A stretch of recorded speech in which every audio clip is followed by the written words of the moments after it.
So it's starting to feel real now? You were just saying 48 hours.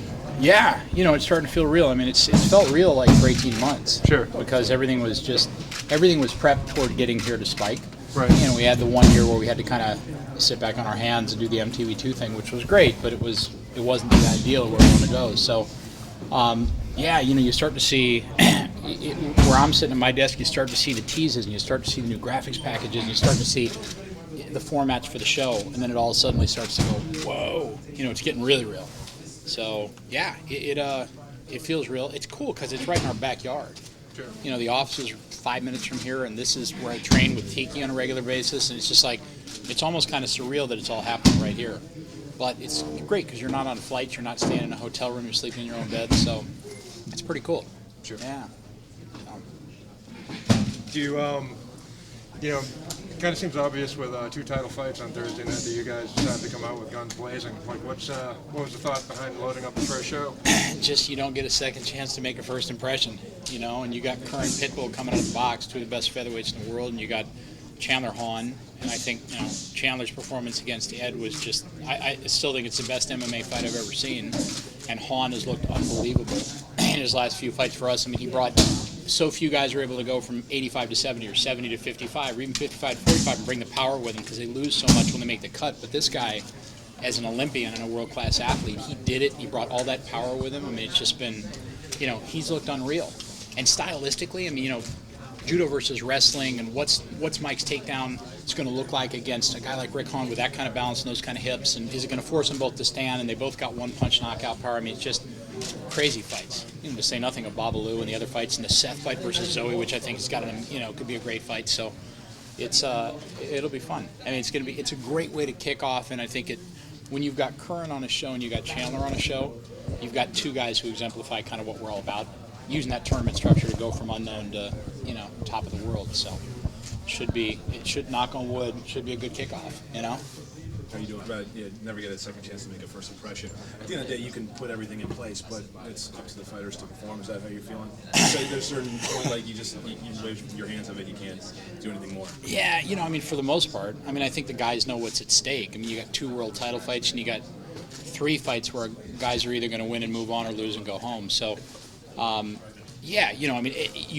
I mean, we do everything we can possibly do, and you put the fights, and then you just got to wait and see what happens. But boy, I would be shocked given these guys. I mean, given these guys and what they've done. I mean, history has an amazing way of repeating itself.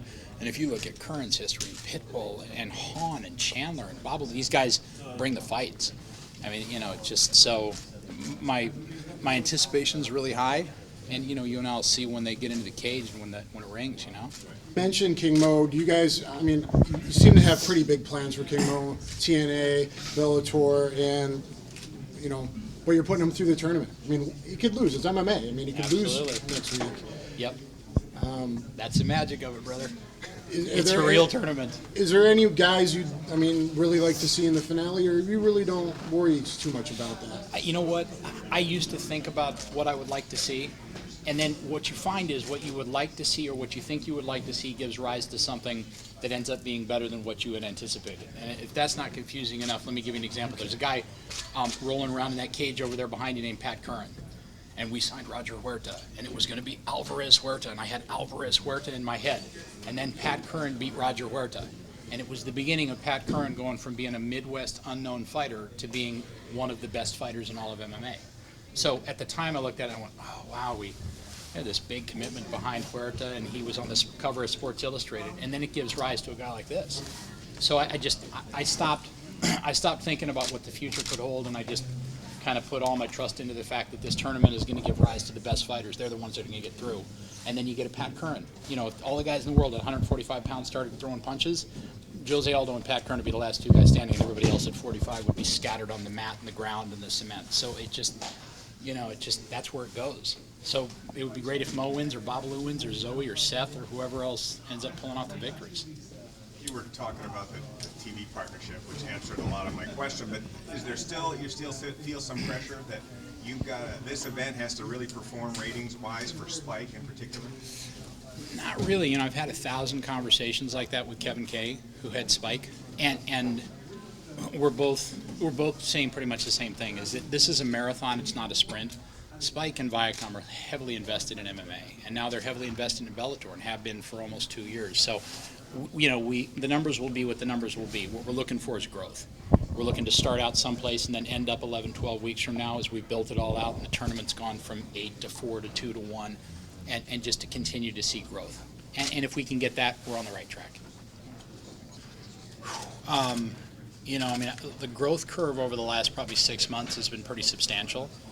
Simultaneously as we're growing, from the early stages, it was the IFL and Elite XC and Bodog and Affliction, and they all left, and then it was WEC, and then they left, and then it was Strikeforce, and even when we first got into it, it was still, Pride when I first started building out the business model. So you saw everybody else leave the space, and I just think that was due to a variety of factors. Some of them were faulty business modeling, but I think the growth curve will continue. Look, we've got the backing right now of an entertainment giant conglomerate in Viacom who really understands this space, knows how to market it, knows how to monetize it, knows how to sell to sponsors. So that gives rise to a lot of opportunity. It gives rise to a lot of opportunity in our television show and sponsorship for fighters we want to sign. If big names become available, the next King Mo that comes out into the marketplace, we can make a move on that fighter, and I've got the backing and the substance behind it to make it work. So we're not, the long answer to a short question, we're not going to divorce ourselves from what made us who we are, which is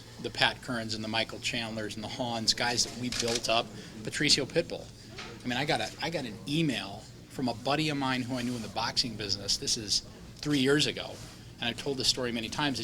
All the emails, it had a link to a video, and it just said, "Dude, check this out." Period. And it was a video, Patricio Pitbull fighting in little teeny shows in Brazil, and it was like that. I called Sam Kaplan in the middle of the night, and I was like, "Dude, I don't care how you have to get on a plane, but go sign this guy." So the development process will stay who we are, and then when the Killaby Saunders comes up, and the King Mola Walls comes up, and the Babaloos come up, we'll sign them, and there won't be kind of a one track that we're going down. Now, is there any concern with some of the other promotions that you mentioned, like the Elite XCs, the earlier promotions that in the restaurant industry we used to say they blew up too fast, they expanded too fast? Is there concern about Bellator within the ranks that we gotta expand intelligently, and is that definitely one of the issues that we're dealing with? And that's where the marathon, not a sprint statement comes from, is that we've always approached it.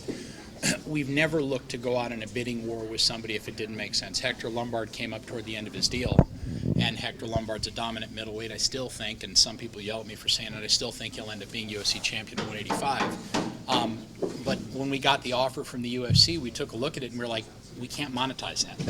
Hector's a great name. He knocks people out. People are going to want to watch him on television and on pay-per-view in short order, but we can't monetize that deal. So we've always, the business model has been what's driven a lot of the decision-making. It hasn't been, I bet if we did this and I bet if we did that, then we could conceptually do this. It was based on real modeling, Excel spreadsheets that we looked at and tried to figure out how do we turn this into a profit center for the company, or at least a cash flow break even that could eventually build to it. So, that philosophy is not going to change, and we're cash flow positive now. Unfortunately for a lot of the folks who've tried, and I know a lot of the people at the different companies, I think we're the second group in the space to ever be able to say that, other than the UFC. So, and that's where it's got to start. You've got to, on a monthly basis, you've got to earn a little bit more than what you spend, and then you can put yourself in a position where you can, continue to grow. But it's incremental. It's not, it's not from here to here. It's that, So we can't expect like a massive signing of fighters after the Strikeforce.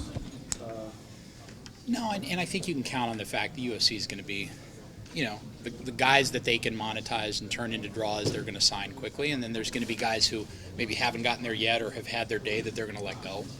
And we'll look, just like we look in when a guy's contract comes up anywhere, and see who we conceptually could sign, and if they'd make sense in our format.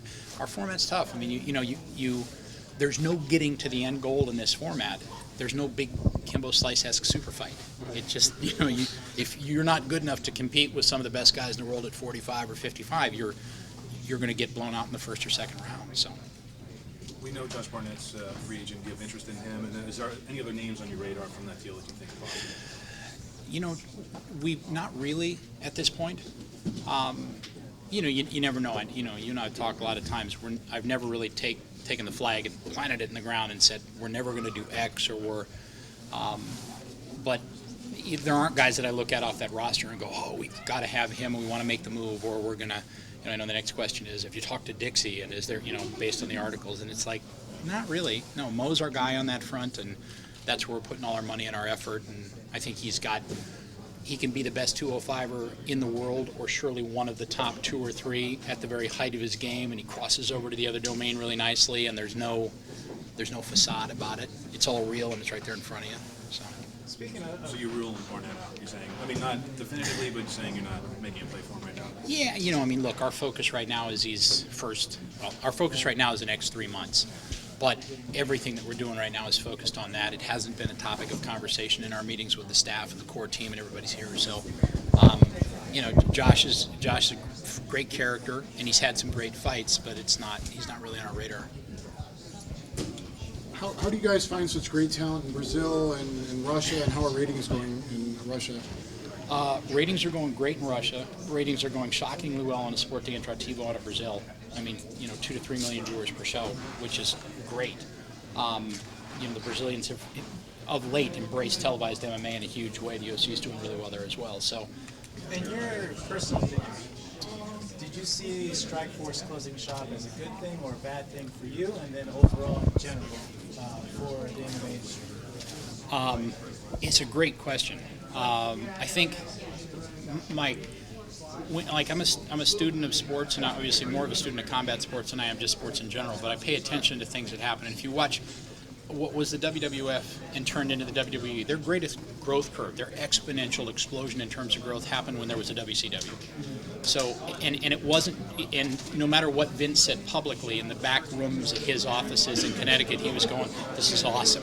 Our audience share is growing, and there's competition, and it's getting us bigger, and our valuation is larger, and people are paying more attention to the sport. So I've got to think, I think from a competition perspective, if you've got at least 2, it gives an option, especially when you've got 2 that are so different in terms of their format.